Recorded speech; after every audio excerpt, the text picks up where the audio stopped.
कोणाला दिसत नाही? कोणाला दिसत नाही? ऐकू येते? बस झालं मग.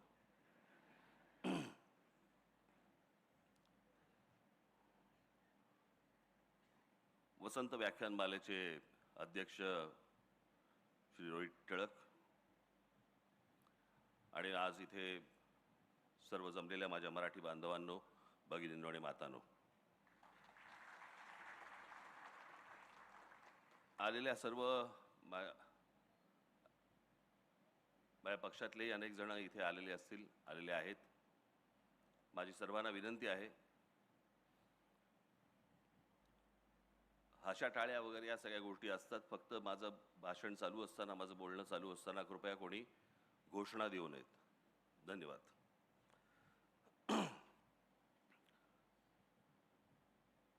वसंत व्याख्यानमालेमधलं मला आठवतंय त्याप्रमाणे माझं हे दुसरं व्याख्यान.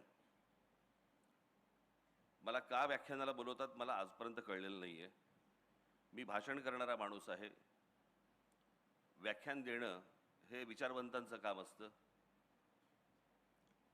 आणि ती माणसं येऊन देत असतात. हां, जरा कमी झालं तरच बरं होईल. हां, पण जरा कमी करा. हां, छान. मागे जेव्हा माझं व्याख्यान झालं होतं त्यावेळेला मला असं वाटतं मागच्या बाहेर एक पटांगण आहे, बरोबर ना? त्या पटांगणामध्ये माझं व्याख्यान झालं होतं. त्याला बरीच वर्ष झाली आता, म्हणजे साधारणपणे त्याला 25-30 वर्ष झाली असतील. आणि त्याच्यानंतर माझं आज इथे व्याख्यान होतंय. तुमचा विश्वास बसणार नाही याची मला पूर्ण खात्री आहे. परंतु काही अशी महत्त्वाची मोजकी काही भाषणं असतात माझी, शिवतीर्थावरचं असेल किंवा पुण्यातलं फर्ग्युसन कॉलेजवरचं, आपलं तुमच्या आईकडचं कुठचं कॉलेज ते हां SP कॉलेजवरचं असेल, किंवा अशी महत्त्वाची जी काही प्रमुख अशी काही माझी भाषणं असतात, हे तुम्ही माझ्या घरच्यांना, माझी इथे मुलगी इथे आलेली आहे, माझा मुलगा इथेच कुठेतरी असेल, उर्वशी आली आहे, आम्ही कुठेतरी असेल, घरी माझ्या पत्नीलाही विचारू शकता. तुमचा विश्वास बसणार नाही, पण माझ्या हातापायाला घाम फुटलेला असतो. माझे हातपाय थंड पडलेले असतात सकाळपासून. अनेक जण म्हणतात की नाही काहीतरी काय बोलतायत. मी खरंच सांगतोय, ज्या दिवशी माझं भाषण असतं असं काही महत्त्वाचं, त्यावेळेला अनेकदा मी सकाळपासून ते भाषण होईपर्यंत कोणाशी बोलत पण नाही. कैद्यांना ताटं येतात ना, तसंच एखादं ताट येतं खाली दुपारचं. इतकं नका पकडू, पण तशाच प्रकारचं येतं.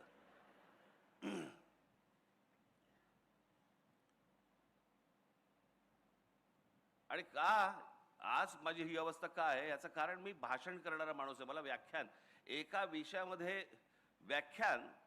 हे एका विषयाशी संबंधित तुम्हाला बोलायचं असतं. म्हणजे साधारणपणे त्याचं जर समजा ते मी मगाशी म्हटलं कोणाला तरी, म्हटलं ते व्याख्यान ही गोष्ट समजा तुम्ही लिहिलीत तर त्याला निबंध म्हणता येईल. आणि म्हणून त्या एका विषयाशी संबंधित असं हे आज व्याख्यान आहे. अर्थात आजचा जो विषय मला जो दिलेला आहे तो माझ्या अत्यंत जिव्हाळ्याचा विषय आहे आणि म्हणून मी तो तुमच्याशी बोलणार आहे. मी एकदा बाबासाहेब पुरंदरेंना असंच एकदा मी भेटून बोलत असताना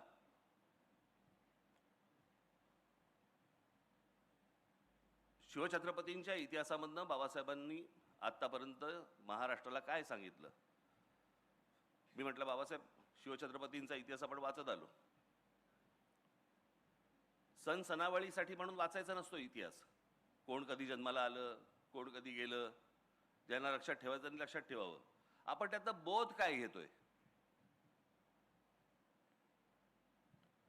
आणि एक अप्रतिम मला त्यांनी गोष्ट सांगितली बाबासाहेबांनी, आणि मला त्यांनी सांगितलं की शिवचरित्र वाचताना किंवा ऐकताना त्यातनं बोध काय घ्यायचा, तर शिवछत्रपती आजच्या काळात तुम्ही कसं जगावं हे त्या काळात सांगत होते. आज आपण ज्या काळामध्ये जगतो आहोत त्या काळामध्ये कसं जगलं पाहिजे हे जर समजा शिवछत्रपतींचा इतिहास वाचला तर त्यांच्या प्रत्येक गोष्टीतनं आपण काय वाचतो? आपण आग्र्याहून सुटका वाचतो, अफजल खानाचा वध वाचतो, शाहिस्तेखानाची बोटं छाटली ती वाचतो, सिद्धी जोहरचा वेढा तोडून महाराज कसे आले ते बघतो.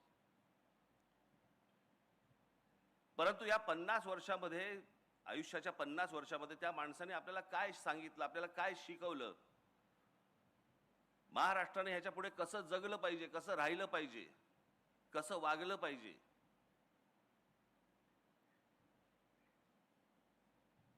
आणि तीच अनेक असंख्य गोष्टींची परंपरा आज ही फक्त महाराष्ट्राला लाभलेली आहे.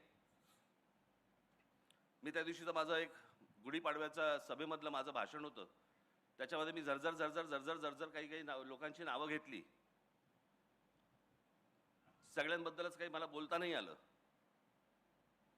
परंतु तुम्ही महाराष्ट्र हा हे एकमेव राज्य आहे ज्याला आता म्हणजे 47 साली ज्यावेळेला स्वातंत्र्य मिळालं आपल्याला, ती स्वातंत्र्य मिळाल्यानंतर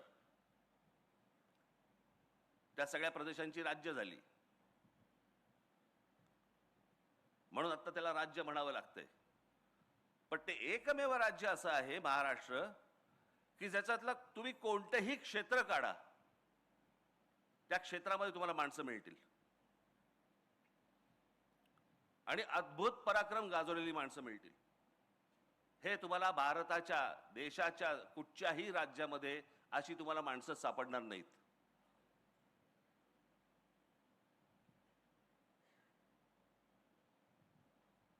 म्हणून मी आज तुमच्या समोर इथे मी तो जो मी आलेख दाखवला होता, जे काही लोकांसमोर तुम्ही सगळ्यांसमोर जे दाखवलं होतं, फक्त झरझर झरझर झरझर तुमच्या समोर फक्त मांडणार की महाराष्ट्राचं कर्तृत्व काय, महाराष्ट्राची ओळख काय. म्हणजे मी तुम्हाला आता एक फक्त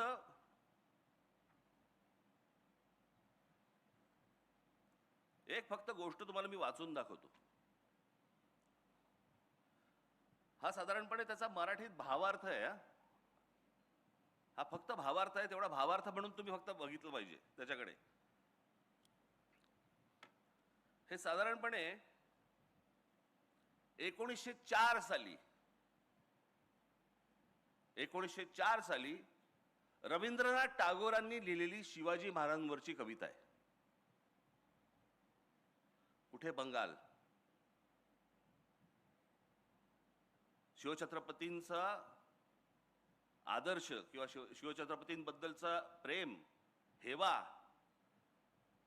हा कुठपर्यंत कानाकोपऱ्यापर्यंत पसरला होता. म्हणजे त्याचा अगदी सगळ्यात महत्वाचं उदाहरण म्हणून सांगायचं झालं तर शिवछत्रपतींच्या वेळेला एक व्यक्ती तशी ही पूर्वेच्या बाजूला पण होती, आसाममध्ये. त्या व्यक्तीचा आदर्श हे आमचे शिवछत्रपती होते. त्या व्यक्तीचं नाव होतं लच्छित फुकंद. हा तिकडचा मोठा एक सेनापती होता आसाम मधला.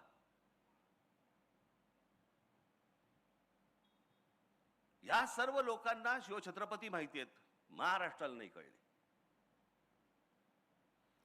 ती टागोरांची फक्त मी तुम्हाला भावार्थ फक्त वाचून दाखवतो, तुमच्या लक्षात येईल. त्याला काही कवितेचं असं स्वरूप नाहीये. हे शिवाजी महाराज, आज आम्ही तुम्हाला केवळ इतिहासातील राजा म्हणून आठवत नाही, तर एका जागृत शक्तीप्रमाणे पुन्हा आमंत्रित करतो. तुम्ही तलवारीने जिंकलेली भूमी नाही, तर आत्मसन्मान जागवलेल्या जनसमुदाय हीच तुमची खरी परंपरा. तुम्ही लोकांना फक्त राज्य दिलं नाही, तर स्वराज्य म्हणजे काय हे शिकवलं. भीतीच्या सावलीतून बाहेर पडून स्वतःच्या अस्तित्वासाठी उभं राहणं हे काय असतं हे शिकवलं. आजही आम्ही तसंच गुलाम आहोत, भीतीचे, आळशीपणाचे आणि परावलंबित्वाचे. तुम्ही शत्रूंशी लढतात, आम्हाला स्वतःशी लढायला शिकायचं आहे. हे शिवाजी, तुमचा उत्सव फक्त ढोल ताशांमध्ये नको, तो आपल्या विचारात, कृतीत, स्वभावात दिसायला हवा. तुमचं नाव घेणं सोपं आहे, पण तुमच्यासारखं जगणं कठीण आहे. तुम्ही साधेपणात महानता दाखवलीत, धर्मात सहिष्णुता आणि सत्तेत संयम. आज आम्ही सत्तेला स्वार्थ समजतो आणि धर्माला भेदभाव आणि राष्ट्राला केवळ घोषणा. शिवाजी महाराज, तुमचा खरा उत्सव तेव्हाच होईल जेव्हा प्रत्येक माणूस स्वतःच्या मनातलं राज्य जिंकेल. उठा, जागे व्हा. तुमची तलवार आता लोखंडाची नाही तर विचारांची असावी. तुमचा किल्ला आता डोंगरावर नाही तर लोकांच्या विश्वासात असावा. हे शिवाजी, आम्हाला पुन्हा शिकवा. स्वराज्य म्हणजे केवळ सत्ता नाही तर जबाबदारी आहे. हे रवींद्रनाथ टागोरांनी तेव्हा 1904 साली लिहून ठेवलेली गोष्ट आहे, जी आम्हाला अजून समजत नाहीये. आपल्याकडची संत परंपरा महाराष्ट्राची कुठेही तुम्हाला सापडणार नाही. कोणत्याही राज्यात तुम्हाला अशा प्रकारचे संत सापडणार नाही ज्यांनी या संपूर्ण या भागाची, या राज्याची, ज्याला आता राज्य म्हणतो आपण, परंतु या संपूर्ण भागाची संपूर्ण वैचारिक मशागत केली. सर्वांना जातीपातीपासून दूर लोटलं. त्यातले भेदभाव सगळे काढून टाकले. आज नुसती आपण फक्त माणसं बघूया, नुसती माणसं फक्त बघूया. लावा.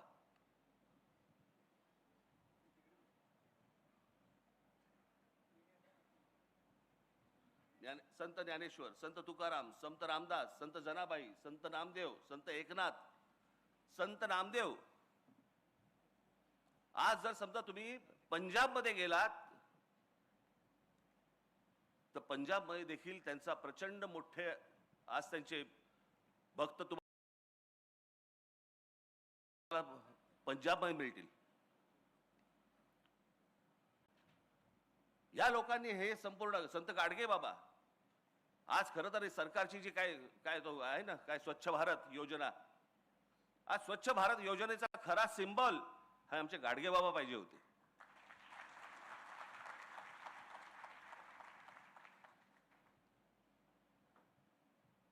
कधीतरी एकदा तुम्ही आपल्या पुस्तकांमध्ये डोकावा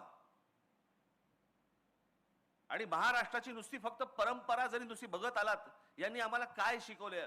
आज जे तुम्ही जगताय ना, आज ज्या वातावरणामध्ये, मी अनेकदा म्हणतो ना, हे बाहेरचे राज्यांमधले जे लोंढे येतात, बाहेरच्या राज्यांमधले लोक महाराष्ट्रामध्ये येतात. काय येतात?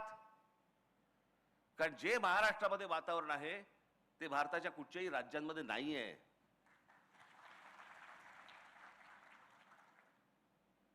आज या महाराष्ट्रामधल्या, आज मुंबई सारख्या ठिकाणी, पुण्यासारख्या ठिकाणी, नागपूर सारख्या ठिकाणी आज मुली, महिला आज बसने जात असतात, कितीही वाजता रस्त्याने फिरत असतात.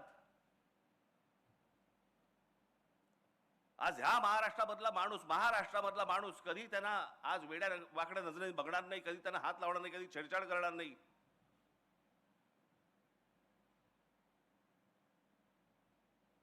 हे अनेक महिला, अनेक मुली, अनेक मुलं हे त्यांचा प्रदेश सोडून महाराष्ट्रामध्ये येतात. अनेक मुली स्वतः येऊन सांगतात की आम्ही दिल्ली सारख्या ठिकाणी, दिल्लीच्या बसमध्ये, त्यांच्या परिवहन बस जी काय सेवा आहे त्या बसमध्ये आम्ही बसू शकत नाही, आम्हाला भीती वाटते. 7 नंतर दिल्ली सारख्या ठिकाणी, देशाची राजधानी, 7 नंतर आम्हाला फिरायला भीती वाटते.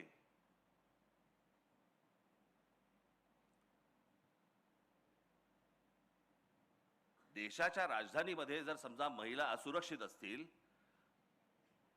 आणि त्या सर्वांना आज सगळेजण, आज तुम्ही मुंबईमध्ये बघा, हरभजन सिंग पासून सगळेजण आज मुंबईत स्थायिक झालेत. कोणाकोणाची घरं नाहीत म्हणून सांगा, सगळेजण आपापल्या प्रदेशामधनं आले आणि इथे मुंबईमध्ये, पुण्यामध्ये स्थायिक झाले. का झाले? कारण असं वातावरणच मिळत नाही. हे वातावरण कशामुळे निर्माण झालं? ही वैचारिक बैठक महाराष्ट्राची कशातनं निर्माण झाली? यांच्यामुळे. अशी असंख्य माणसं आहेत.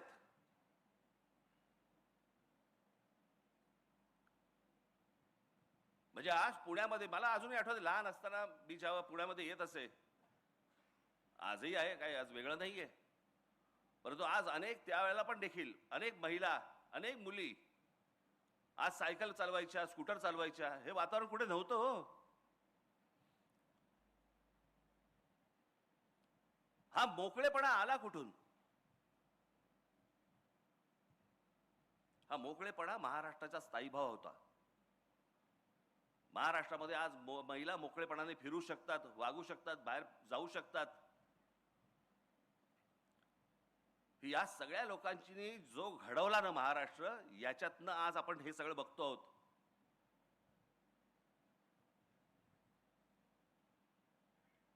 आपण दरवेळेला म्हणतो की मोगलांनी आक्रमण केलं, ह्यांनी आक्रमण केलं, त्यांनी आक्रमण केलं, पण ह्या सगळ्या आक्रमणामध्ये बंडखोरीचा विचार हा पहिला जर कोणाच्या मनात आला असेल तर तो एका स्त्रीच्या मनात आला की ह्यांच्या विरुद्ध बंड झालं पाहिजे.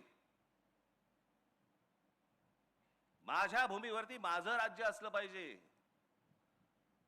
आणि माझ्या भूमीवरचं माझं राज्य, तिथून तो शब्द आला स्वराज्य.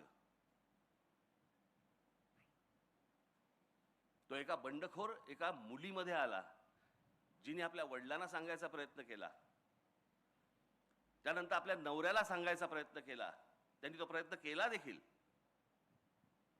त्या आमच्या जिजाऊ साहेब. शहाजीराजांनी बंड केलं, फसलं, आणि मग ती संपूर्ण गोष्ट आपल्या मुलाकडनं करून घेतली. त्यालाही नशीब लागतं, त्याचा मुलगा जन्माला यायला लागतो.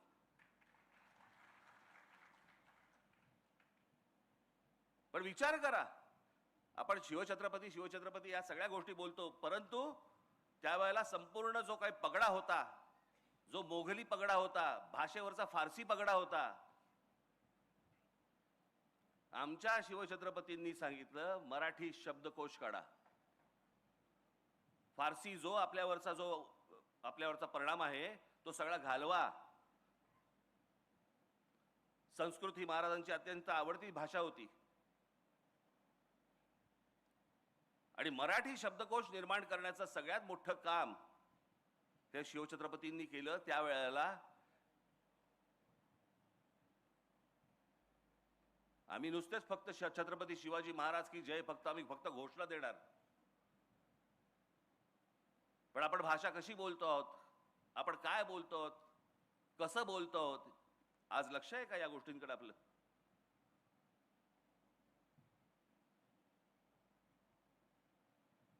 नुसती या महापुरुषांचे त्यांचे फक्त जयंती आणि पुण्यतिथ्यांना फक्त आपली आठवण येणार, त्यांची पुतळ्यांना हार घालून आम्ही मोकळे होणार. त्यांनी काय सांगितलं हे आपण संपूर्णपणे विसरलेलो आहोत आणि म्हणून आज महाराष्ट्राची ही अवस्था आहे.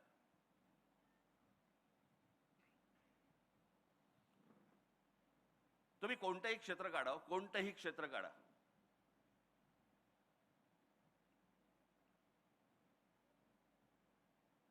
आज शिवछत्रपतींच्या नंतर संपूर्ण साम्राज्याचा सगळा कुठपर्यंत पसरवलं ते पेशव्यांनी पसरवलं, मराठा साम्राज्याने पसरवलं. काय केलं? शिवछत्रपतींचा विचार पसरवला. तो शिवछत्रपतींचा विचार कुठून कुठपर्यंत पसरवला? जवळपास 125 वर्ष या संपूर्ण हिंद प्रांतावरती मराठ्यांचं राज्य होतं. आज ज्याला आपण भारत म्हणतोय ना, या भारतामध्ये अनेक आहेत. बंगाल आहे, पंजाब आहे, तामिळनाडू आहे, गुजरात आहे, अनेक आहेत. परंतु महाराष्ट्र हा एकमेव आहे ज्यांनी संपूर्ण या भूमीवरती राज्य केलं 125 वर्ष, आणि याच्यातनं नंतर फक्त ब्रिटिश आले, पण या देशातला कोणी नाही उभा राहिला. जे ब्रिटिश आले ते मराठा साम्राज्य बाजूला काढून पुढे आले. तोपर्यंत मराठा साम्राज्य होतं. आम्ही विसरून गेलो आम्ही कोण होतो, आम्ही कोण आहोत, आमची ताकद काय होती, आम्हाला लोक कसे विचारायचे, आम्ही सगळं विसरून गेलेलो आहोत. मी कालच म्हटलं ना, हे रोजचे हे कोणी IPL मध्ये गुंतलेला आहे, कोणी 2020 मध्ये गेलेला आहे, अजून कोणीतरी दुसऱ्या कुठच्याही कॉन्सर्ट मध्ये आहे, कोणीतरी OTT वरती पिक्चर बघतोय, कोणीतरी ते इंस्टाग्राम मध्ये ढकलतोय.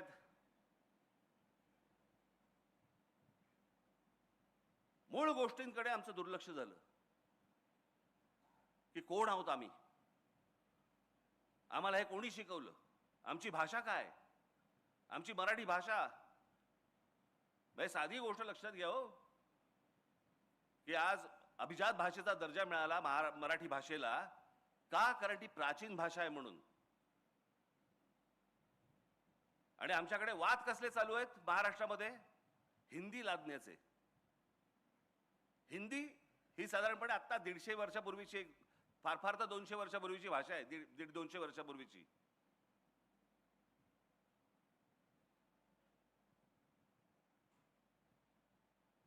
त्याच्यात आम्ही गुंतलेलो आहोत. म्हणजे उद्या हिंदी भाषेला जर समजा अभिजात भाषेचा दर्जा मिळायचा असेल ना, अजून 1000 वर्ष आहेत.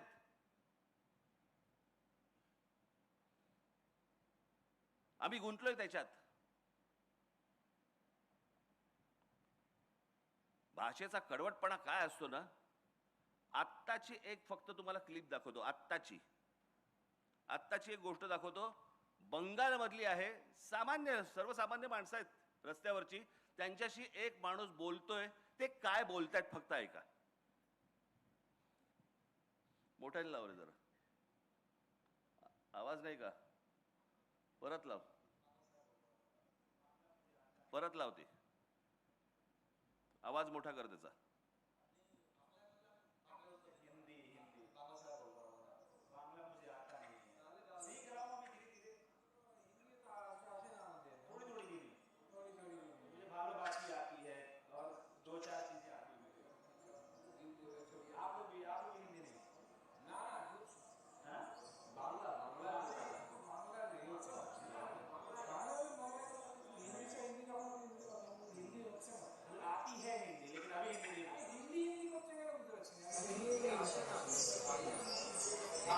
जोड़ने के लिए एक दूसरे को जोड़ने के लिए एक भाषा है.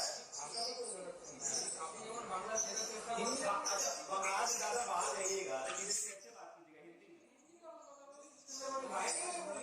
बाहर इंग्लिश बोलेंगे ना, बाहर इंग्लिश हिंदी भाषा आपने नहीं.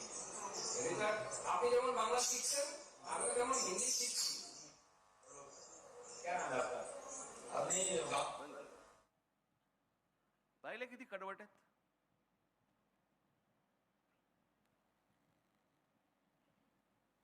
तुम्ही जोपर्यंत कडवट राहणार नाही, तुम्ही जोपर्यंत कडवट होणार नाही, तोपर्यंत ह्या गोष्टी अशाच होत राहणार.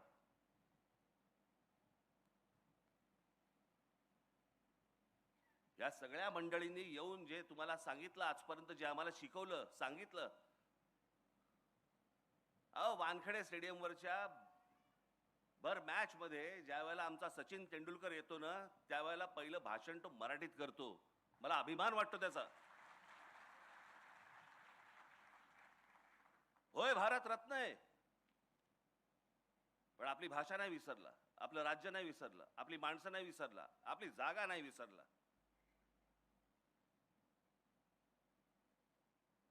आणि आमची लोक, इतरचे लोक येतात, त्यांच्याशी भांडताना पण हिंदीत भांडतात. बरं, तुला येत पण नाही हिंदी.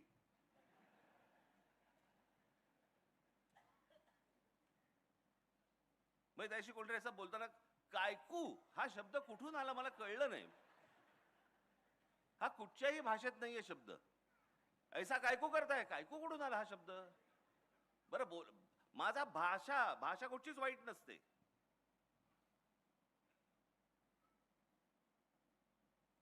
आपण मार खातोय ह्याच गोष्टीने की आम्हाला कोणी काय सांगितलं, आम्हाला कोणी काय शिकवलं.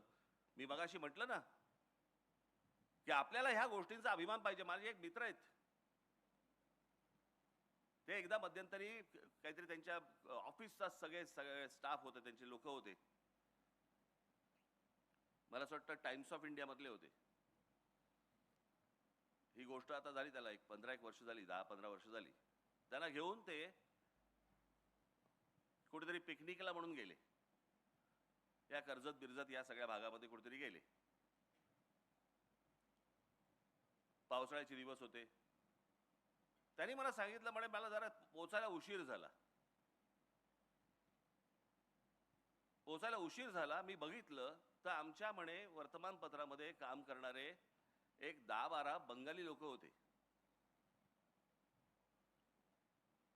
मुलं मुली अशा सगळे बसले होते. आणि ती मुलं मुली रवींद्रनाथ टागोरांच्या कविता आणि गाणी म्हणत होते. त्याला रवींद्र संगीत म्हणतात. बंगाल सोडून महाराष्ट्रामध्ये आहेत, महाराष्ट्राच्या एका वर्तमानपत्रामध्ये काम करतायत आणि इथे आल्यावर देखील त्यांचं रवींद्र संगीत ते विसरलेलं नाहीत. आणि आमच्याकडे लेखक कोण आणि कवी कोण हा जातीतनं पाहिला जातो.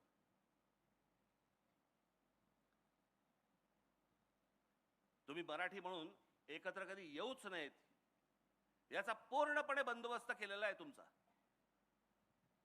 पूर्णपणे बंदोबस्त केलेला आहे.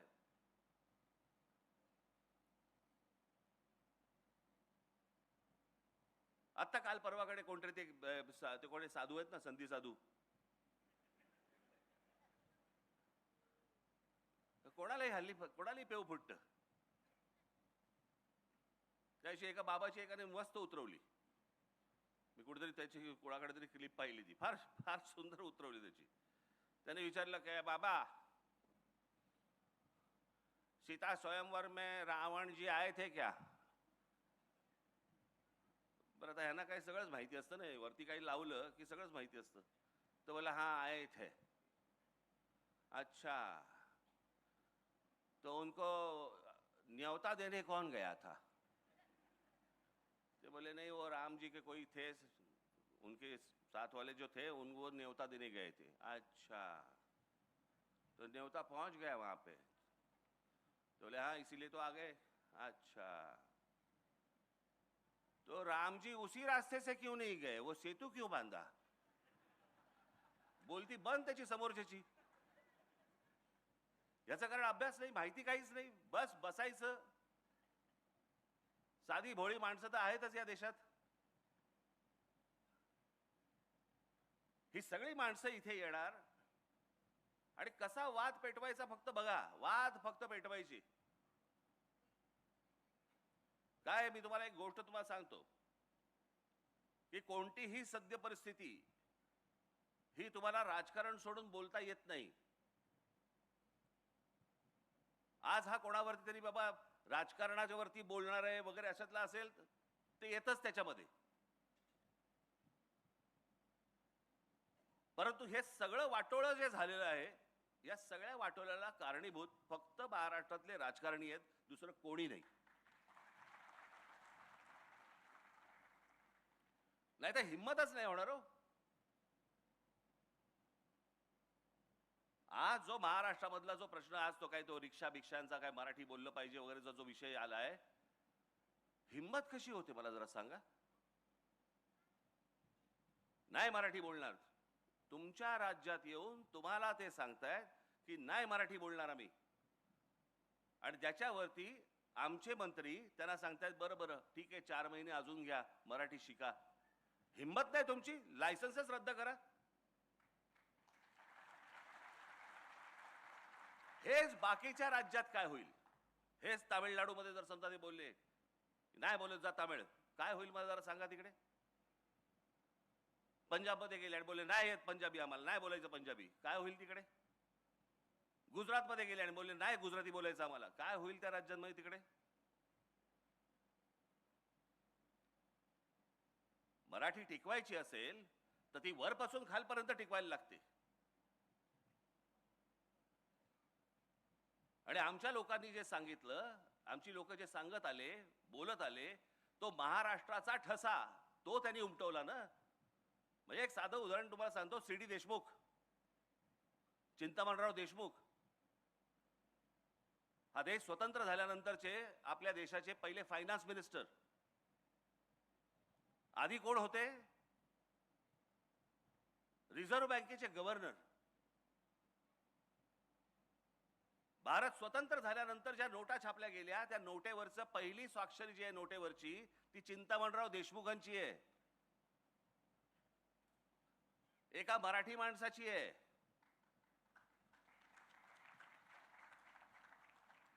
पण ज्या वेळेला संयुक्त महाराष्ट्राचा लढा पेटला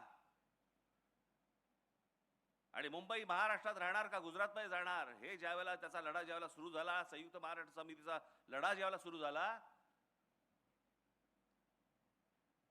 त्यावेळेला लोकसभेमध्ये या चिंतामणराव देशमुखांनी पंडित जवाहरलाल नेहरूंना सांगितलं की तुमच्या मनामध्ये महाराष्ट्राबद्दल चांगला विचार नाहीये.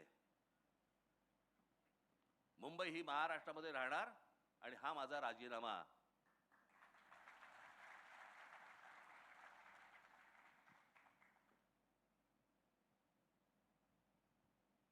तो माणूस IAS होता. त्यांना जेवढे मार्क मिळाले तेवढे आजपर्यंत IASच्या परीक्षेमध्ये, स्पर्धा परीक्षेमध्ये आजपर्यंत एवढे मार्क कोणालाही मिळाले नव्हते. ते CD देशमुख. ते महाराष्ट्राच्या स्वाभिमानासाठी पंडित जवाहरलाल नेहरूंसमोर राजीनामा फेकतात. हा महाराष्ट्र. आणि आम्ही काय करतोय? आमचं लक्षच नाही महाराष्ट्राकडे. आमच्या देशामधला एकमेव खेळाडू, महाराष्ट्राचा एकमेव खेळाडू सचिन तेंडुलकर, ज्याला भारतरत्न मिळालं, एकमेव खेळाडू आहे.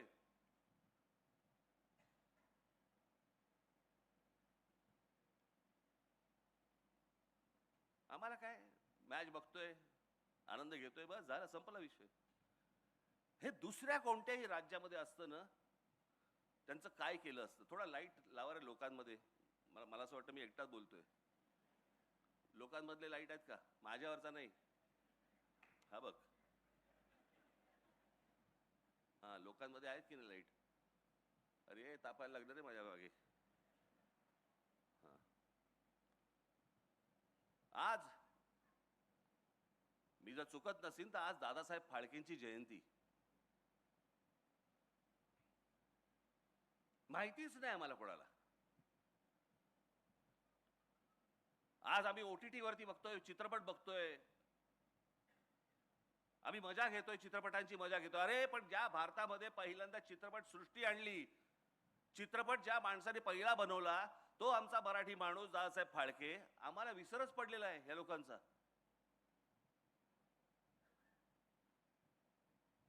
भाई सत्यजित रे यांना ऑस्करचा लाईफ टाईम अचिव्हमेंट अवॉर्ड मिळाला. ऑस्करचा लाईफ टाईम अचिव्हमेंट अवॉर्ड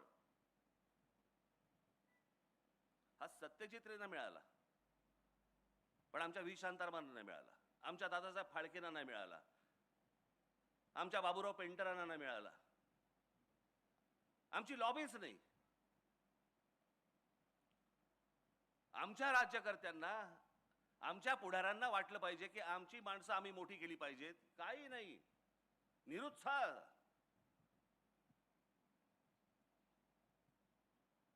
आमच्या लोकांना मोठं बोलण्यातच आम्हाला पाप वाटायला लागलं.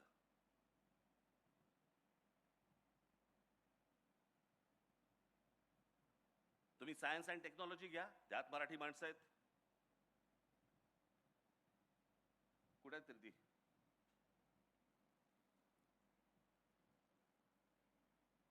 गोवारीकर आहेत, माशेलकर आहेत,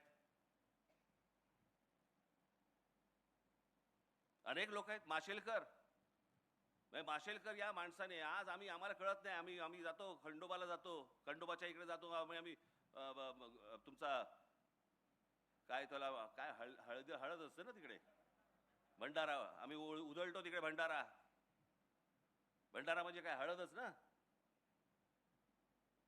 या हळदीवरती अमेरिकेने पेटंट सांगितलं होतं की हे नाही आमचं आहे म्हणून. अमेरिकेने जागतिक स्तरावरती आमचे माशेलकर भांडले आणि ते पेटंट भारताला मिळवून आणलं की हळद आमची आहे.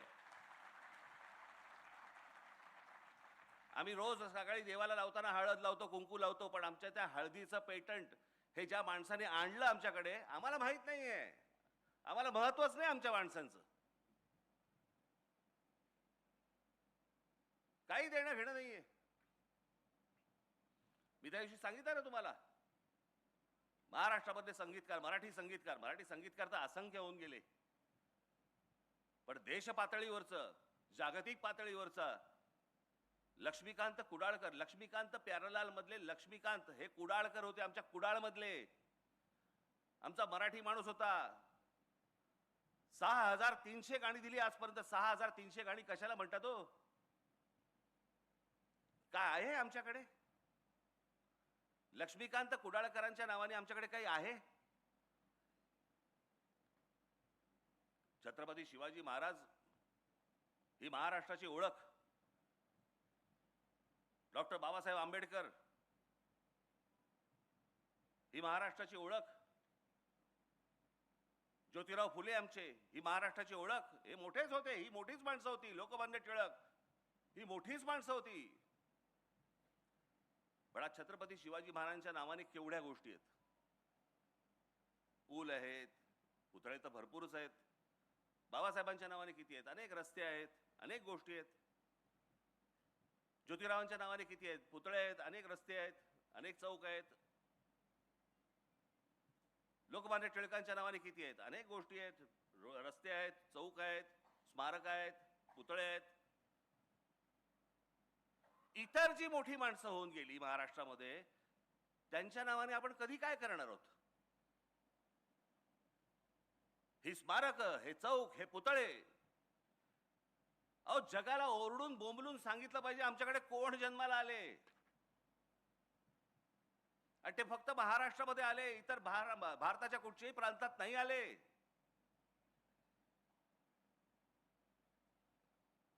काँग्रेसची स्थापना याच महाराष्ट्रात झाली.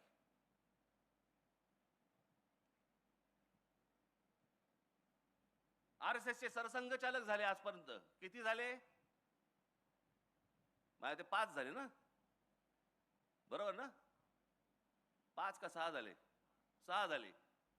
या 6 पैकी 4 मराठी माणसं आहेत.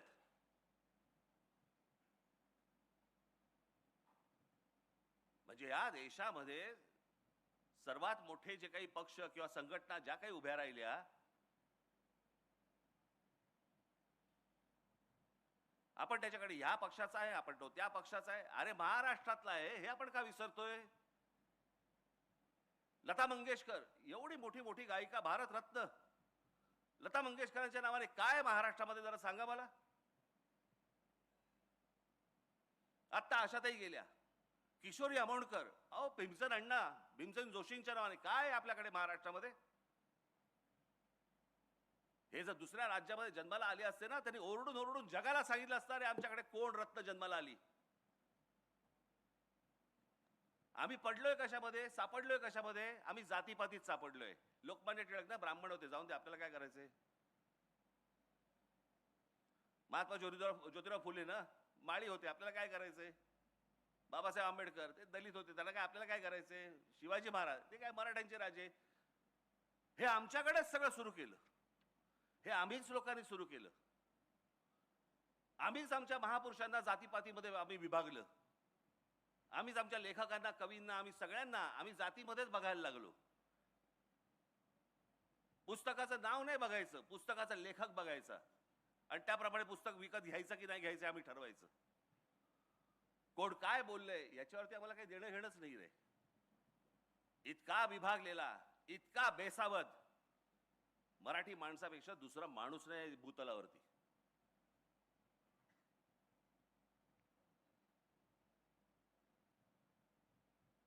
माझ्या मनातला जो महाराष्ट्र आपण ज्याला म्हणतो, अहो महाराष्ट्र दरवेळेला बोलताना आम्ही आमचा महाराष्ट्र स्वाभिमानी आहे म्हणजे काय.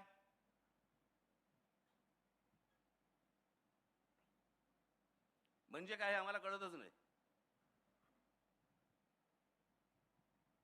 बरं, अनेक सुशिक्षित लोक आहेत, त्यांनाही समजत नाही. मी नेहमी सांगत असतो ना, माणूस सुशिक्षित असून उपयोगाचा नाहीये, तो माणूस सुज्ञ असावा लागतो.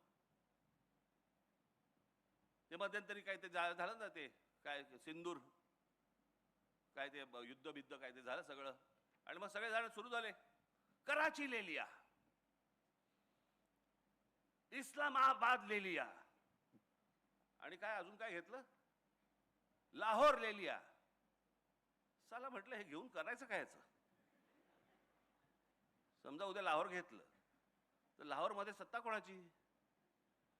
बाकी सगळं पाकिस्तानचं, मध्ये लाहोर फक्त भारताची. असं कसं होऊ शकतं. काही थापा मारतात आणि आमचे लोक टाळे वाजवतात. घेतलं बरं का एकदाच लाहोर, जणू का हात सोडून आला होता तिकडनं. काही माहिती नाही, कशाचा कशाला काही पत्ता नाहीये. आपल्याच जगामध्ये, आपल्याच विश्वामध्ये दंगलेले असतात, रमलेले असतात. जा एकदा बाहेरच्या राज्यांमध्ये बघा, दुसऱ्या भाषांमध्ये कधी दुकानाच्या पाट्या तरी लागतात का बघा. आज महाराष्ट्रामध्ये अनेक ठिकाणी आज भाईंदर बिंदर या ठाणा बिणा अनेक ठिकाणी आज गुजराती पाट्या लागत आहेत. पुण्यामध्ये गुजराती पाट्या लागत आहेत. माझा भाषेला विरोध नाहीये, भाषा तिकडे गुजरातमध्ये, भाषा कुठलीही चांगली, पण ते तिकडे त्या राज्यात ज्या राज्याची राजभाषा जी आहे त्याच भाषेमध्ये इकडचे बोर्ड लागणार. याच्यावरती आपण ठाम राहिलं पाहिजे. आणि मग माझ्या सहकाऱ्यांनी उद्या सर समजा काहीतरी केलं की लगेच आमचेच बोलणार. खरं तर मारायला नव्हतं पाहिजे.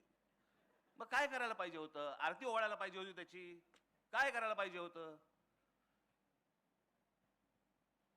सर्वात महत्वाची गोष्ट कोणती? यांची हिम्मत होते. या सगळ्या गोष्टी आम्ही मराठी बोलणार नाही, तुमच्या राज्यात आम्ही गुजराती पाटी लावू, आम्ही तुमच्या राज्यात येऊन आम्ही मुंबईला बॉम्बे म्हणू. म्हणजे गंमत बघा, बॉम्बेचं मुंबई, खरं तर मुंबईच नाव आहे त्याचं, आणि मद्रासचं चेन्नई हे एकाच वेळेला झालंय. 96 साली का 97 साली.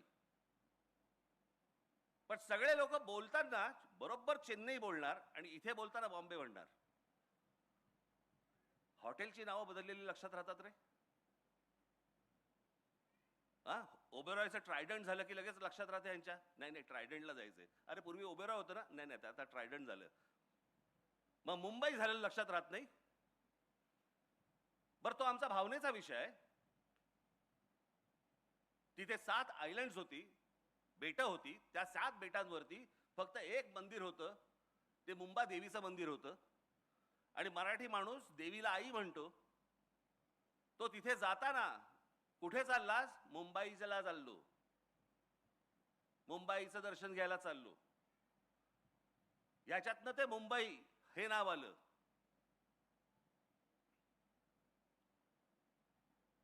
पण आम्हीच नाही, आम्हालाच काही वाटत नाही या गोष्टींचं. एखादा समोरचा काही बोलला की बाबा काय बॉम्बेला जाऊन आलो, आम्ही पण काही लक्ष देत नाही. मागे एका चित्रपटामध्ये केलं होतं त्यांनी, चित्रपटामध्ये बॉम्बे बॉम्बे बॉम्बे उल्लेख होता. मला कळलं, म्हटलं जर नाही काढलं तर बांबू बांबू बांबू एवढंच फक्त लक्षात ठेव.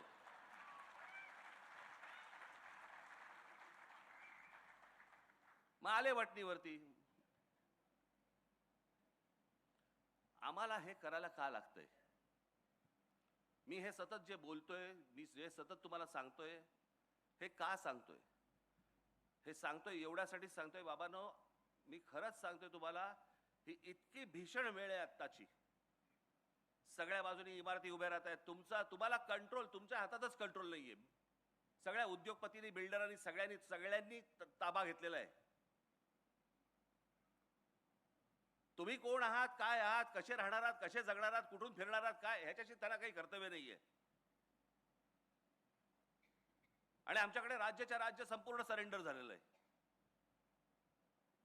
हे काय हेच राज्यकर्ते म्हणत नाही, ह्याच्या अगोदरची राज्यकर्ते सगळे बिल्डरांना आणि उद्योगपतींना सरेंडर होतात. आणि आज काय गोष्टी चालू आहेत हे तुमच्या डोळ्यात देखत घडतंय. तुमच्या डोळ्यात देखत सगळं बदलतंय.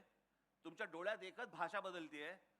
तुमच्या डोळ्यात देखत, म्हणजे आज महाराष्ट्र राज्याचा एक मंत्री मंगल प्रभात लोढासारखा माणूस आज तुमच्या नाकावर टिचून सांगतो, ज्या वेळेला आता गॅस सिलेंडर मिळत नव्हते त्यावेळेला सांगतो, जैन लोकांसाठी म्हणून गॅस दिले जातील, गॅस पुरवठा केला जाईल, गॅस सिलेंडर दिले जातील जैन लोकांसाठी. महाराष्ट्र राज्याचा मंत्री जैन लोकांसाठी काम करणार. महाराष्ट्र राज्यासाठी काम करायला पाहिजे हे सोडून ह्यांची हिंमत कशी होते? याची हिंमत एवढ्यासाठी होते कारण तुम्ही अंगावर जात नाही. आणि आम्ही अंगावरती गेल्यानंतर तुम्ही बोलता हे कशाला अंगावर जात आहेत. पण हे त्याशिवाय होणार नाही. मला या विषयामध्ये बोलण्यासारख्या असंख्य अनेक गोष्टी आहेत, परंतु या सगळ्या गोष्टींना एक कुठेतरी राजकीय किनार आहे म्हणून मला या व्यासपीठावर मांडायची नाहीये. नजीकच्या काळात ज्याला भाषण करीन त्याला टराटरा फाडून ठेवीन, पण आज नको. माझी तुम्हाला विनंती आहे की महाराष्ट्र काय होता, महाराष्ट्र काय आहे हे एकदा तुम्ही जरा वाचा, समजून घ्या. ही माणसं कोण होती? मी फक्त तुम्हाला एक झरझर फक्त तुमच्या समोर फक्त दाखवून घेतो तुम्हाला, म्हणजे तुमच्या लक्षात येईल की आपण काय गमावलंय. खरं तर काय कमावलं होतं दाखव. महाराज मगाशी सांगितलंच तुम्हाला यांच्याबद्दल काय, मी काय सांगणार. जा पुढे. संभाजीराजांबद्दल जा पुढे. बाळाजी विश्वनाथ पेशवे, पहिले बाजीराव पेशवे, अहिल्याबाई होळकर, तात्या टोपे, हे सगळे आम्ही पुस्तकात बघितलेत, वाचले, लक्षात नाही, आम्हाला माहितीच नाही. झाशीची राणी लक्ष्मीबाई. मी गंमत सांगतो तुम्हाला, माझे एक मित्र आहेत, आता जाऊ देत, ते सोडून द्या. हा इथे आपला इथे काय हो, जा पुढे, मागे जा जरा. हा लक्ष्मीबाईंचा पुतळा, हा इथे पुतळा आहे नाही का, हा बालगंधर्वच्या इकडे. मी गाडी चालवत होतो, माझ्या बाजूला बसले होते,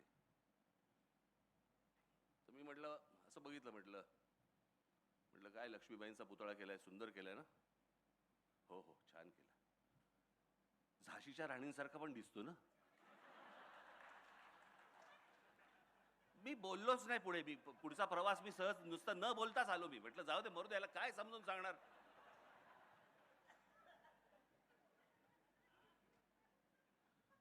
हे आमचं ज्ञान चाकवा.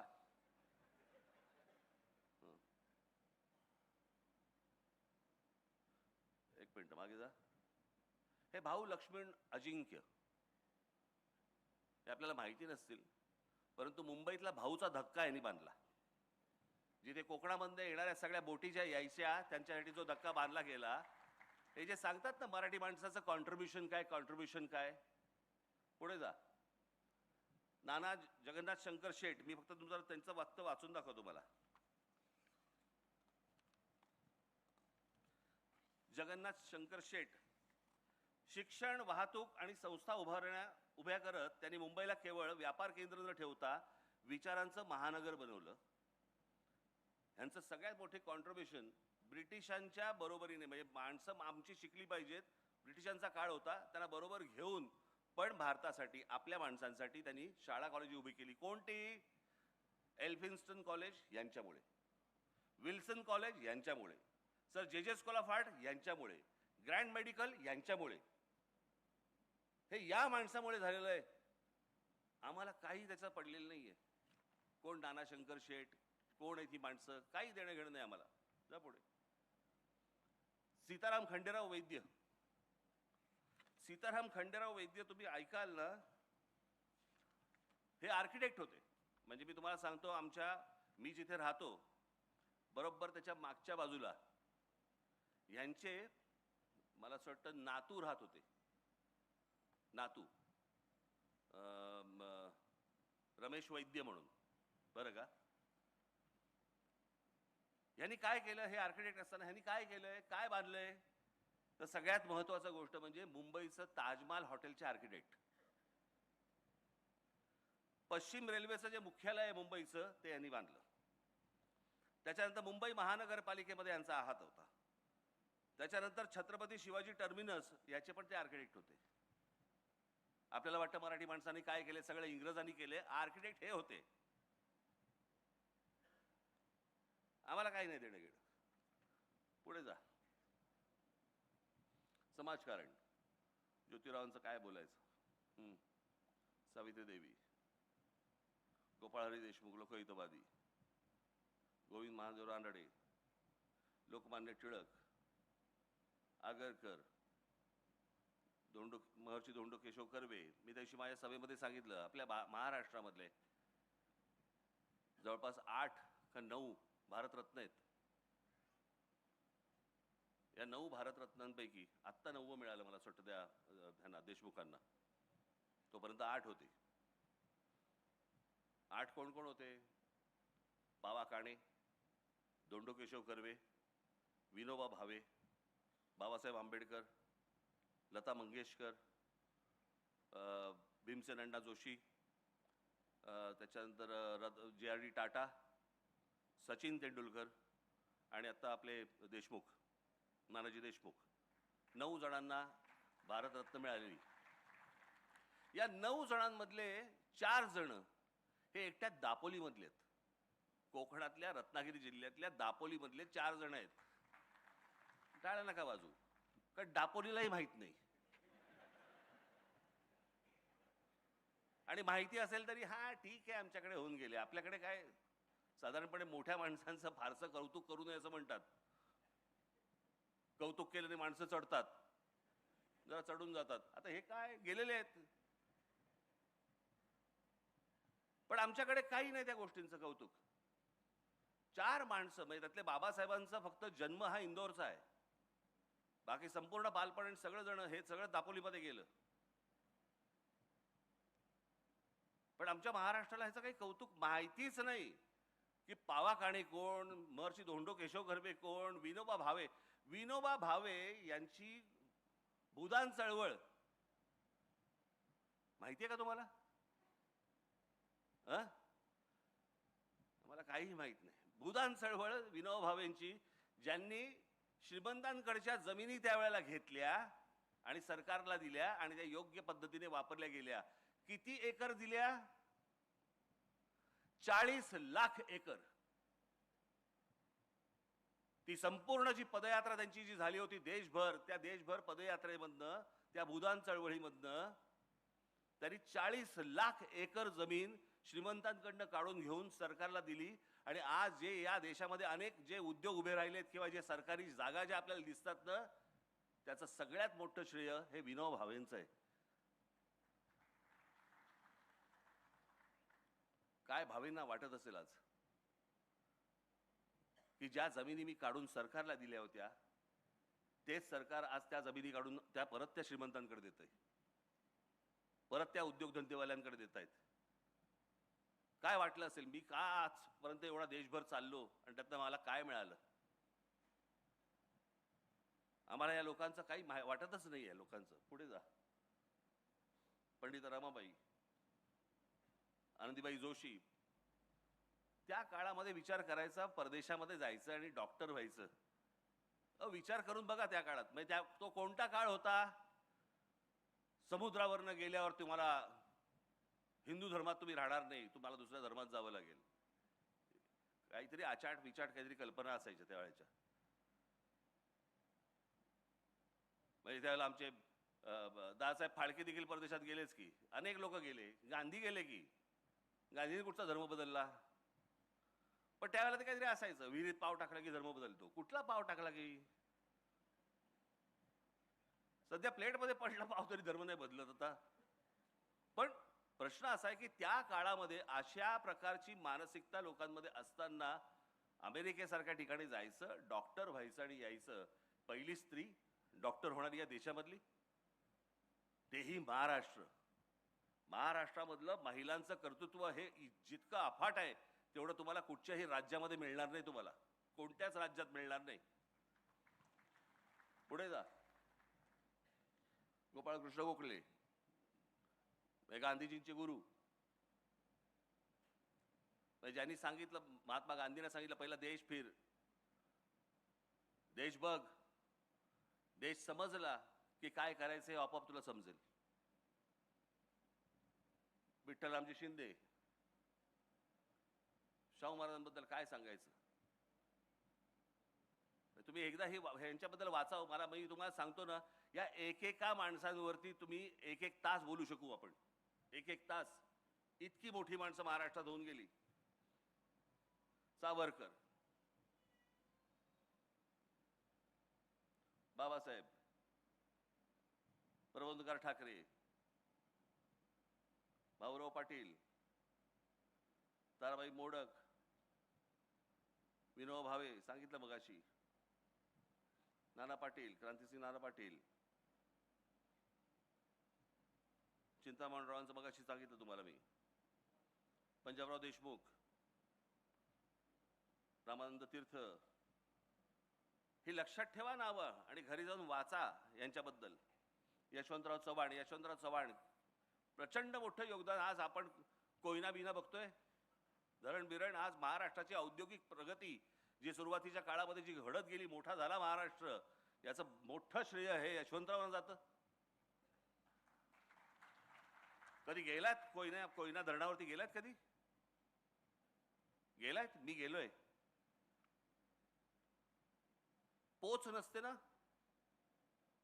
किंवा आपण कधी कुठची गोष्ट बोलली पाहिजे ह्याची माहिती नसते ना, अशा लोकांबरोबर गेलो तुम्ही. तिथे एक मोठी लिफ्ट होती, मोठी लिफ्ट होती. त्या लिफ्टमध्ये मला ते घेऊन गेले.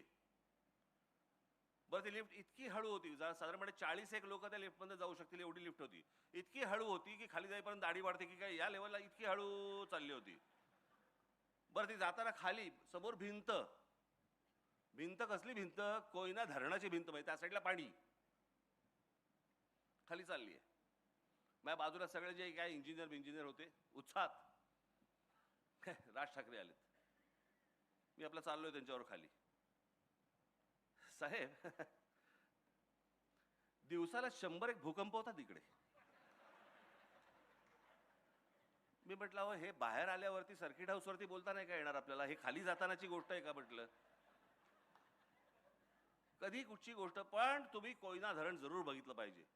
त्याचा पहिला टप्पा, दुसरा टप्पा, तिसरा टप्पा, जिकडे आज वीज निर्मिती होते ती जाऊन बघा.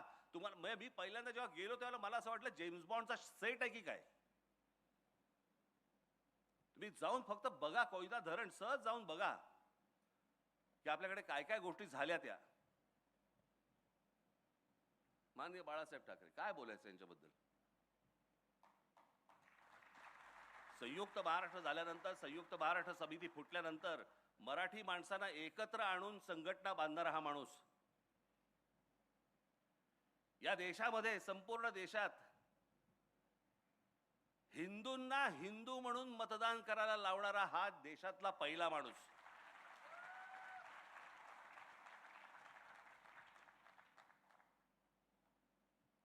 व्यंगचित्रकार म्हणून तर मोठे होतेच. विन्स्टन चर्चिल यांची कार्टूनची बायोग्राफी ही काढली गेली जागतिक लेवलवरती. ज्याच्यामध्ये बाळासाहेब आर.के. लक्ष्मण यांचे जे गुरु ज्याला म्हणतात ते ज्यांना गुरु मानलं ते सर डेव्हिड लो यांच्या व्यंगचित्रांपासून अनेक व्यंगचित्रकार त्यावेळेचे जगातले यांची व्यंगचित्र त्या पुस्तकामध्ये होती. त्या पुस्तकात भारतातर्फे फक्त माननीय बाळासाहेब ठाकरे यांची 3 व्यंगचित्र निवडली गेली. त्या पुस्तकामध्ये आर.के. लक्ष्मणांचं एकही व्यंगचित्र नाहीये. अर्थात यांनी काय त्यांचं श्रेष्ठत्व कमी नाही होत, परंतु ते पुस्तक इतकं महत्वाचं आहे. इतकी मोठी माणसं सगळे आपल्याकडे होऊन गेली. बाळासाहेबांचं असाई शिंबून नावाचं एक जपानचं एक दैनिक होतं तिकडचं टाइम्स ऑफ इंडिया. त्या असाई शिंबून मध्ये बाळासाहेबांची व्यंगचित्र छापून यायची. आम्हाला फक्त इथले बाळासाहेब माहिती आहेत,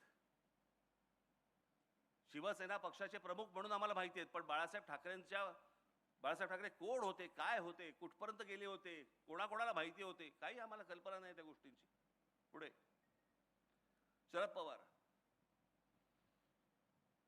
वैचारिक मतभेद असतील, राजकीय मतभेद असतील, अनेक गोष्टी असतील, पण त्या माणसाचं महत्व, श्रेष्ठत्व तुम्ही नाकारून होणारच नाही. अनेक गोष्टींबद्दल माझे मतभेद आहेत, पण सगळ्यात मोठी जर समजा गोष्ट या माणसाची जर आपण पकडली तर या महाराष्ट्रामध्ये फलोत्पादनामधली सगळ्यात मोठी क्रांती ही या माणसामुळे झाली. आज आम्ही आता सहज बघतो, पूर्वी काय असायचं आमच्याकडे, कोणतरी मामा यायचा, प्लास्टिकच्या छोट्याशा पिशवीमध्ये मोसंबी घेऊन यायचा, मग कळायचं कोणतरी आजारी आहे. आजारी असल्याचंच फळ असायचं ते एक. म्हणजे कोणी मोसंबी घेतली, कोणी आजारी आहे का घरी, असंच विचारायची वेळ होती. कुठची फळं. परंतु रस्त्यावरती ज्या वेळेला तुम्हाला गाडीच्या बाजूनी स्ट्रॉबेरी दिसायला लागली, तुम्हाला या महाराष्ट्रामध्ये, देशामध्ये विविध प्रकारची फळं ही बाहेरच्या जगातनं येत होती आणि या जगातनं येऊन महाराष्ट्रामध्ये, या देशामध्ये बनत होती.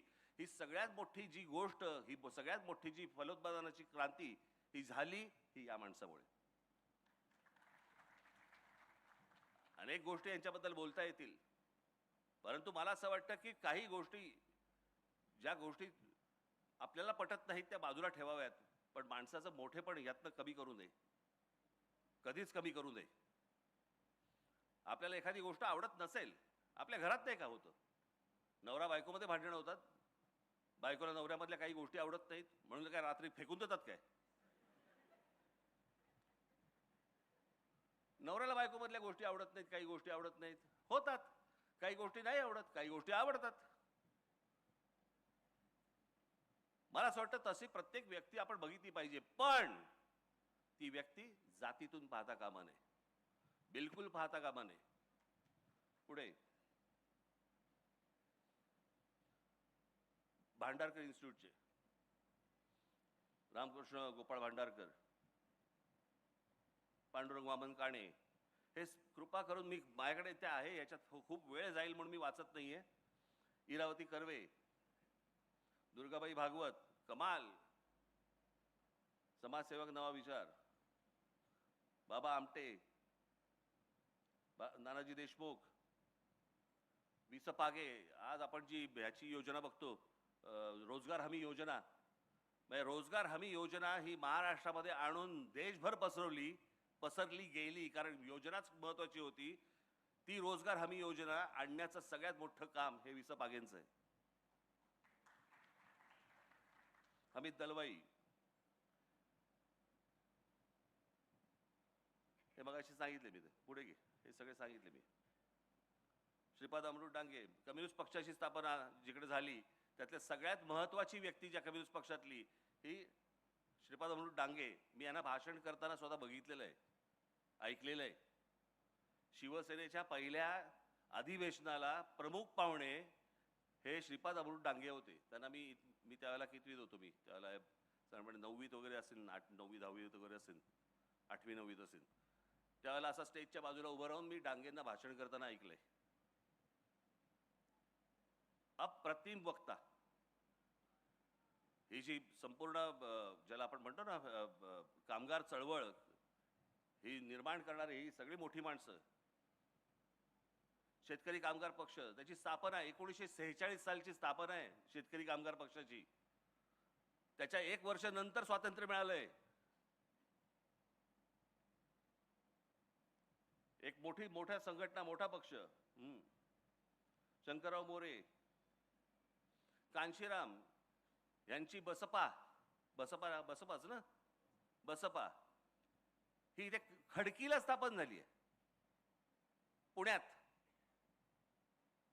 उत्तर प्रदेशमध्ये नाही.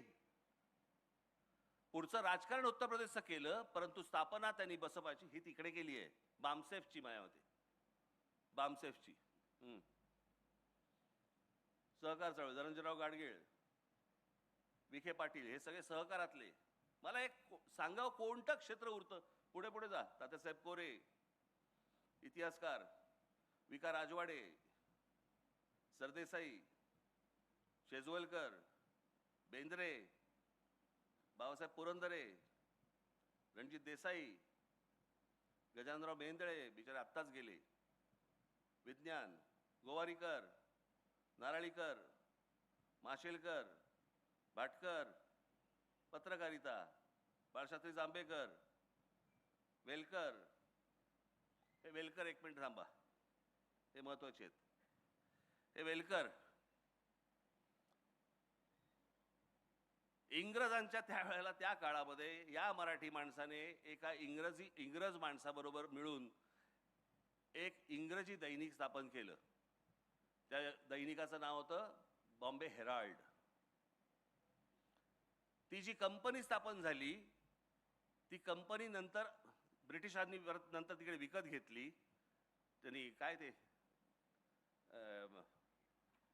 बेनेट कोलमन यांनी विकत घेतली. तो आजचा टाइम्स ऑफ इंडिया.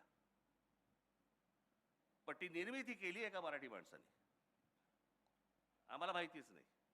जाऊ देत. कृष्णाजी प्रभाकर खाडीलकर हे केसरीमध्ये लिहायचे, नंतर स्वतःचं वर्तमानपत्र उभं केलं, नवाकाळ. आचार्य यात्रा यांच्याबद्दल काय बोलायचं. पांडुरंग सदाशिव खानखोजेंबद्दल मी तुम्हाला वाचून दाखवतो मुद्दामून.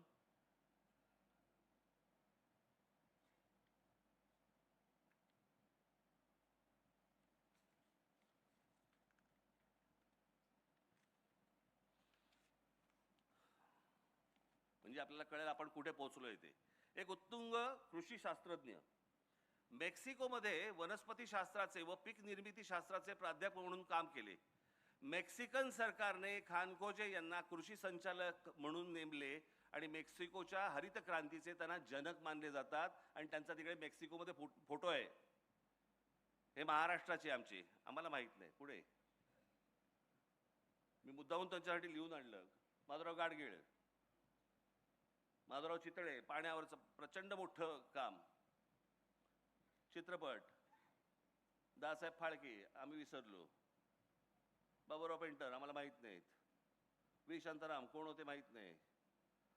मीनाक्षी शिरोडकर माहिती आहेत या कोण? माहिती आहे तुम्हाला कोण आहेत त्या? मीनाक्षी शिरोडकर. त्यांची पुतणी कोण पाहिजे? कोण नात कोण? शिल्पा शिरोडकरची आजी. आता कळलं? मी मगाशी म्हटलं ना तुम्हाला की महाराष्ट्रामधल्या स्त्रिया या क्रांतिकारक स्त्रिया आहेत. या क्रांतिकारक स्त्रियांमध्ये यांचं नाव खूप महत्वाचं आहे. या तर होत्याच, म्हणजे मोठ्या हिरोईन तर होत्याच, परंतु मी जर चुकत नसीन तर मला असं वाटतं त्यावेळेला आचार्य यात्रेंच्या ब्रह्मचारी या नावाच्या चित्रपटामध्ये या पहिल्या भारतीय स्त्री आहेत ज्यांनी स्विमसूट घातला होता. स्विमसूट, स्विमिंग करण्याचा जो ड्रेस असतो ना तो घालणारी कॅमेरा समोरची पहिली स्त्री. हे फक्त महाराष्ट्रात घडू शकतं. आणि महाराष्ट्रामध्ये शिव शिव शिव शिव असं करणारे नव्हते लोक. आपल्याकडे आता सगळं सुरू झालंय. तिकडे नको बघू, तिकडे नको बघू, मी बघतो. तू नको बघू. अरे तू नको बघू, तू का बघतो मग?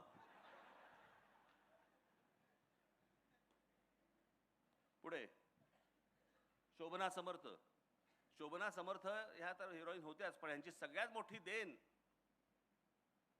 मराठीमधली त्या म्हणजे त्यांच्या दोन्ही मुली, एक तनुजा आणि एक नूतन. या दोन मोठ्या हिरोईन ह्या त्यांच्या दोन्ही त्यांच्या मुली. पुढे जा. हे यांच्याबद्दल काय बोलावं? महाराष्ट्राचा सुपरस्टार.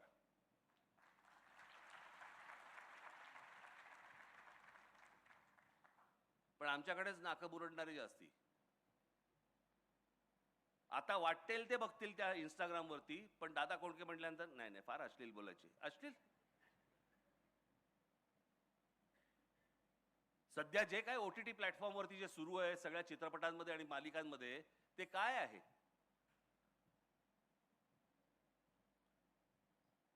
परंतु संपूर्ण हिंदी चित्रपट सृष्टीला देखील भुरळ घालणारा माणूस हा एकमेव माणूस होता. मी स्वतः बघितलेलं आहे. मी तुम्हाला सांगतो, आमच्या बांद्र्याच्या कला मंदिरमध्ये एकदा मी त्यांचा चित्रपट पाहायला गेलो होतो. आणि पुढे तो बॉक्स होता. बॉक्समध्ये आम्ही 4 जण होतो. बॉक्स काहीतरी एक 20चा बॉक्स होता. आम्ही 4 जण होतो. पुढचे 16 जण हे सगळे गुजराती होते आणि करून हसत होते. दादा कोंडकेंच्या चित्रपटाला आले होते. त्यांना समजतंय, ते येत आहेत, ते पाहतायत. आमच्या लोकांचं त्यांना फार महत्व. आम्ही विसरून गेलो. पुढे दादा कोंडकेंच्या नावाने काय आहे महाराष्ट्रामध्ये? एक तरी वास्तू आहे, एक तरी रस्ता आहे, एक तरी चौक आहे. काही नाही आमच्याकडे. निळू भाऊंच्या नावाने काय आहे? एक कुठेतरी एका रेस्टॉरंटमध्ये मी बघितलं, एक आमच्या जवळच्या त्यांच्याकडे विचारांकडे ते निळू भाऊ एका झोपाळ्यावरती बसले, त्यांच्या रेस्टॉरंटमध्ये त्यांनी ठेवले. ते पुसतात त्यांना. पण निळू भाऊंच्या नावाने काय? काही नाही आमच्याकडे. नूतन. पुढे जा, पुढे जा. आशुतोष गोवारीकर, पहिला मराठी माणूस ज्याचा चित्रपट ऑस्कर नॉमिनेशन त्याला मिळालं. Oscar nomination. एक दिग्दर्शक, मराठी दिग्दर्शक. आम्ही विसरून गेलो. पुढे पुढे संगीतकार श्रीरामचंद्र, केवढा मोठा संगीतकार होऊन गेला. आमच्याकडे शिवाजी पार्कला एक कोपरा आहे, कोपरा, श्रीरामचंद्र चौक. अहो आमच्याकडे मुंबईला मोहम्मद रफींच्या नावाने चौक आहे. मोहम्मद रफी,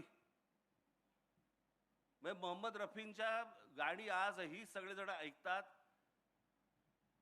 त्यांचे जगामध्ये इतके मोठे त्यांचे ऐकणारी लोक त्याचे आहेत, फॉलोअर्स आहेत. आम्हाला काही त्याचं नाही. आम्ही आमच्या फक्त तिकडे बांधून ठेवलं एक चौक, मोहम्मद रफी चौक. पुढे कुडाळकरांचं सांगितलं मगाशी. हे सगळे संगीत मैफिल आपल्याकडची, एवढे सगळे संगीतकार आपल्याकडे होऊन गेले. आज काय आमच्याकडे, आज काही नाही. एक आपले अजय अतुल आहेत, बाकीचे थोडे थोडे एखाद्या चित्रपटामध्ये वगैरे इकडे तिकडे येतात, पण ते जातात. हे म्हणजे सतत सातत्याने नवनवीन अख्खं म्हणजे तेवढा मैफिलच असायची हो वेगवेगळ्या गाण्यांची. म्हणजे जवळपास 60, 70, 80 हा सगळा सगळे 2 दशकं यांची सगळी गाणी ऐकत आलो आपण. पुढे भीमसेन अण्णा काही आहे का आमच्याकडे? काही नाही. कुमार गंधर्व काही आहे का आमच्याकडे? महाराष्ट्रामध्ये ह्यांचं काही आहे का स्मृती? नाही, काही नाही. दीदींच्या नावाने काय आहे का? काही नाही. किशोरीताईंच्या नावाने काय आहे का? काही नाही. कोणाच्याच नावाने काही नाही हो. आशाताईंच्या नावाने काही नाही. जितेंद्र अभिषेकींच्या नावाने काही नाही.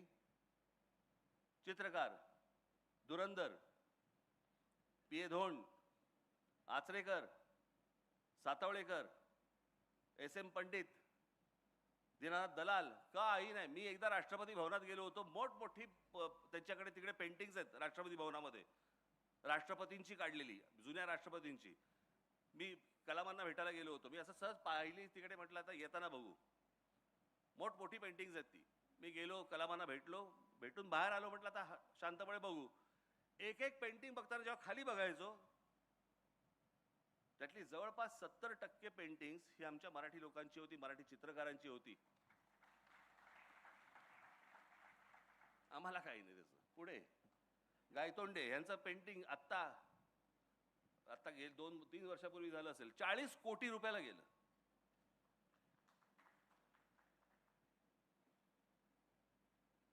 बाबूराव सडवेलकर, रवी परांजपे इथे आमच्याकडे पुण्यामध्येच प्रचंड मोठा माणूस, प्रचंड मोठा चित्रकार. सदाशिवराव साठे, आम्हाला माहितीच नाही साठे कोण. गेटवे ऑफ इंडियावरती अनेक पुतळे आहेत असे, पण गेटवे ऑफ इंडियावरती जो महाराजांचा जो पुतळा आहे, अश्वारूढ पुतळा, तो साठेंनी उभा केलाय. हे त्याचे शिल्पकार. पुढे जा. राम सुतार, आता गंमत सांगतो. राम सुतार प्रचंड मोठा शिल्पकार. किती मोठा? यांनी बनवलेल्या वल्लभभाई पटेलांच्या पुतळ्यावरती तो पुतळा चीनमध्ये गेला.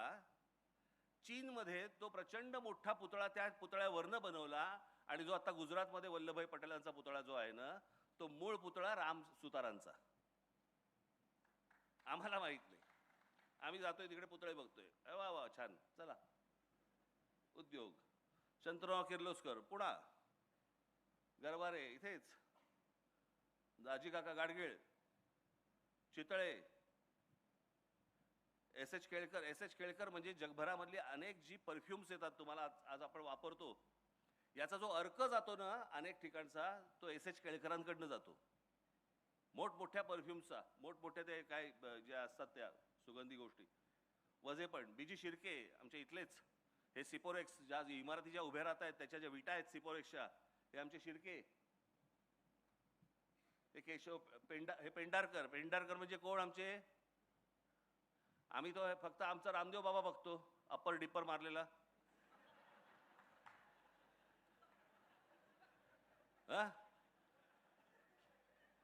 ते ट्रकवाले येतात ना अप्पर डिप्पर मारतात, एक अप्पर एक डिप्पर चालू असतं त्याचं.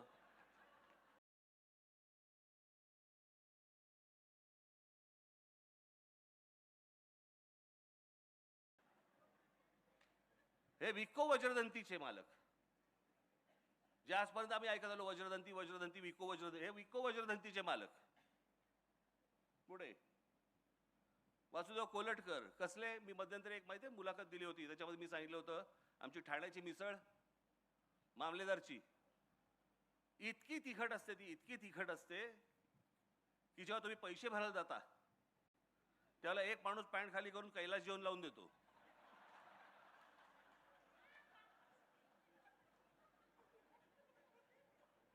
ते कैलास जेवण बनवणारे हे कोलटकर. पुढे जयंत साळगावकर. कॅलेंडर हे घराघरामध्ये वेगवेगळ्या भाषांमध्ये आणणं हे जयंतरावांनी केलं. केसरी पाटील. मराठी माणसाला जग दाखवलं. ही ती माणसं, केसरी टूर्स अँड ट्रॅव्हल्स आणि हे राजा पाटील, राजा राणी ट्रॅव्हल्स, दोघे भाऊ, सख्खे भाऊ. सुभाष दांडेकर. आज पण पूर्वीपासून आजपर्यंत तुम्ही शाळेमधली मुलं कोणता कंपास बॉक्स वापरतात? कॅमलिनचा वापरतात. ते कॅमलिनचे जे मालक आहेत ते सुभाष दांडेकर. जे आजपर्यंत सगळे चित्रकार जे रंग वापरत आले ते कॅमलिनचे रंग वापरत आले. जे आजपर्यंत सगळ्यांचे ब्रश आणि पेन्सिल वापरत आले ते दांडेकर, हे सुभाष दांडेकर, हे कॅमलिनचे वापरत आले. हे आमचे सुभाष दांडेकर. आम्हाला नाही माहिती त्यांच्या नावाने काही आहे का महाराष्ट्रामध्ये? काही नाही. पुढे बाबा कल्याणी इथलेच. राजीव सामंत यांनी वाईन व्यवसायामध्ये, वाईनच्या व्यवसायामध्ये इतकी मोठी भरारी केली जगामध्ये. यांची सुलाच ना, सुला वाईन्स. अनेक लोक आज वाईन क्षेत्रामध्ये, वाईनरीजमध्ये आहेत, अनेक जण आहेत, परंतु वाईन हे मोठं केलं सगळं प्रकरण हे राजीव सामंत यांनी. पुढे आनंद देशपांडे, विठ्ठल कामत, रवी पंडित, बराबर पुढे जा रे, विष्णुदास भावे, राम गणेश गडकरी, बालगंधर्व, केशवराव भोसले, वसंत कानेटकर, तेंडुलकर. तेंडुलकरांची एक गोष्ट तुम्हाला सांगतो, शेवट जाता आता फक्त एक तुम्हाला गोष्ट सांगतो, बाकी राहू देत सगळे. मला जावेद अख्तरांनी सांगितलेली गोष्ट सांगतो तुम्हाला. मला जावेद अख्तरांनी मला सांगितलं की म्हणे आम्ही उत्तर प्रदेशमधले, खरं तर मध्य प्रदेश, उत्तर प्रदेशचे, म्हणजे आमच्याकडे आम्ही सगळेजण नाटक बिटक, आमच्याकडचं साहित्य, काव्य बिव्य, शेर, आम्ही सगळे त्याच्यामध्ये मशगूल. म्हणे काय आमच्याकडचं साहित्य आणि काय आमच्याकडच्या गोष्टी आणि काय ह्याच्यामध्येच आम्ही होतो. त्या तारुण्यामध्ये मी ते सगळं घेऊन की आम्ही कोण आहोत, आम्ही कोणतरी आहोत असं घेऊन म्हणे आम्ही महाराष्ट्रामध्ये आलो. महाराष्ट्रात आल्यानंतर काही दिवसांनी म्हणे माझ्या इथे ओळखी झाल्या, काही मित्र मला भेटले, काही त्यातले मित्र माझे मराठी होते म्हणे. आणि त्या मित्रांना मी भेटलो आणि भेटल्यावर त्यांनी मला सांगितलं चला एका नाटकाला घेऊन जातो तुला, मराठी नाटकाला. तुला कोणतं नाटक? ते म्हणे काय ते शांतता कोर्ट चालू आहे. आणि म्हणे मी ते बघायला गेलो. हे त्यांचं वाक्य सांगतो, मी ते नाटक पाहिलं आणि त्या क्षणाला मला असं वाटलं मी थोबाडीत मारून घ्यावी. की आम्ही ज्या भ्रमात होतो की आमच्याकडचं उत्तरेकडचं आमचं नाटक आणि काव्य आणि सगळ्या गोष्टी इतक्या प्रचंड ताकदीच्या आहेत, हे नाटक पाहिल्यावरती आमच्या लक्षात आलं की आम्ही कुठे आहोत आणि हे महाराष्ट्र कुठे आहे, मराठी लोक कुठे आहेत. हे बाहेरच्यांना जाणवतंय महाराष्ट्राचं महत्व, महाराष्ट्राला कधी जाणवणार आहे? तुम्हाला कधी कळणार आहे आपण कोण आहोत, आपल्याकडे काय आहे, आपल्याकडे काय ताकद, आपले पूर्वज काय बोलून गेले. हे आपले पूर्वजच. या लोकांनी इतक्या खस्ता खाल्ल्या, इतकी तपश्चर्या केली, इतक्या गोष्टी केल्यात या महाराष्ट्रासाठी, ज्याचं या महाराष्ट्राला शून्य कौतुक आहे. आणि आम्हाला काही त्याच्याशी देणं घेणं नाहीच. आम्ही सहज दुसऱ्याशी सहज हिंदीमध्ये बोलायला लागतो. माझं तुम्हाला फक्त सांगणं आहे आज, बाकी सगळं सोडून द्या. सगळ्या गोष्टी होत राहतील, आम्ही त्या सगळ्या गोष्टी करत राहू. महाराष्ट्रामधल्या मराठी माणसांनी फक्त मराठीमध्ये बोलावं, समोरचा हिंदीत बोलला तरी चालेल.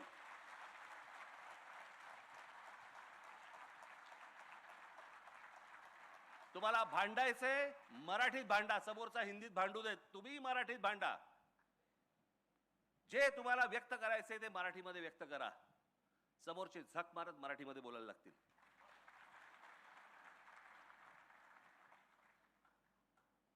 आज मला मराठी बोलणारा महाराष्ट्र हा माझ्या स्वप्नातला महाराष्ट्र आहे, हा माझ्या मनातला महाराष्ट्र आहे. एकदा तुम्ही भाषेवरती जर समजा टणक राहिलात आणि कडक राहिलात, बाकीच्या गोष्टी आपोआप घडतील. माझी तुम्हाला हात जोडून सगळ्यांना विनंती आहे, तुम्ही इथे जमलेल्या सर्वांना आणि इथे माझे प्रसार माध्यमाचे लोक जे आले असतील त्यांच्या मार्फत जे महाराष्ट्रामध्ये जे कोणी लोक बघत असतील, ऐकत असतील, त्या सर्वांना माझं सांगणं आहे, जिथे कुठे जाल, जिथे कुठे बोलाल, ज्यांच्याशी कोणाशी बोलाल, समोरचा मराठी असो अमराठी असो, कोणी म्हणजे कुणी असू देत मराठी, तुम्ही सगळेजण त्याच्याशी मराठीमध्ये बोलावं एवढी फक्त हात जोडून विनंती करतो. आज रोहितराव मला तुम्ही आज इथे बोलवलं, मला माहिती नाही मी किती वेळ बोललो. बोलण्याच्या ओघात जरा जास्ती बोललो असेल, परंतु समजून घ्या माझं म्हणणं काय आहे ते, आणि त्याप्रमाणे मला असं वाटतं याच्या पुढचा महाराष्ट्र आपण सगळेजण घडू ही एक इच्छा व्यक्त करतो आणि आपण सर्वांची मी रजा घेतो. धन्यवाद. जय हिंद, जय महाराष्ट्र.